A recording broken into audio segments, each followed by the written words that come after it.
बीड़ी ले लो, सिगरेट ले लो, पान गुटखा सुपारी ले लो, विमल भी मिलेगा भाई, आओ रे आओ, साहुर की टपरी पर आओ। साहुर रोज इसी तरह चिल्ला चिल्ला कर बीड़ी सिगरेट और पान बेचते हुए अपनी जिंदगी काट रहा था। गांव के ठीक चौराहे पर उसकी एक पुरानी जंग लगी टपरी थी और वह टपरी ही साहुर की दुनिया थी। साहुर बहुत गरीब था। गांव के बाहर एक छोटी सी झोपड़ी में वह अपने बूढ़े माँ बाप के साथ रहता था। साहुर दिन भर टपरी पर बैठकर जितना कमा पाता था उससे बस इतना ही हो पाता था कि माँ बाप को 2 वक्त का खाना मिल जाए। और सच कहें तो गरीबी के बावजूद साहुर और उसके माँ बाप बहुत खुश थे। सब कुछ ठीक चल रहा था। लेकिन फिर गांव में एक नई हवा आई। मुस्कान सालों बाद शहर से अपने नाना नानी से मिलने गांव आई थी। मुस्कान बेहद खूबसूरत थी।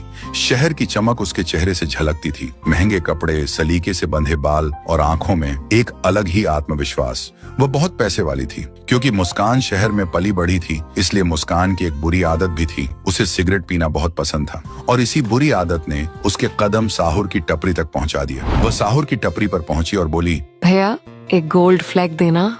लेकिन साहुर ने जैसे ही नजर उठाकर उसे देखा, वह पल भर के लिए सब कुछ भूल गया। उसकी आवाज, उसका चेहरा, उसकी मुस्कान। साहुर मुस्कान की आंखों में डूब चुका था। मुस्कान ने दोबारा कहा, भैया सुन रहे हो, एक सिगरेट देना। तभी साहुर को होश आया और हड़बड़ाते हुए उसने सिगरेट निकालकर मुस्कान को दी। उस दिन के बाद मुस्कान रोज साहुर की टपरी पर आने लगी। कभी गोल्ड फ्लैग लेने, कभी एडवांस लेने और कभी कभी बिना किसी वजह के। कुछ ही दिनों में वो दोनों बहुत अच्छे दोस्त बन गए। अब वो दोनों हर रोज साथ में घूमते, हंसी मजाक करते रहते। अब दोनों का रिश्ता सिर्फ टपरी तक नहीं रहा। वो दोनों कभी बाइक पर गांव की गलियों में घूमते, कभी शहर जाकर साथ में फिल्म देखते, तो कभी ढाबे पर बैठकर चाय के साथ देर रात तक बातें करते। साहुर के लिए ये सब किसी सपने से कम नहीं था। जिस लड़के ने कभी गांव से बाहर कुछ नहीं देखा था, आज वह एक शहर की लड़की के साथ जिंदगी के नए रंग देख रहा था। फिर एक दिन मुस्कान ने मुस्कुराते हुए कहा, साहुर, क्या तुम कल शाम मेरे घर चाय पीने आओगे?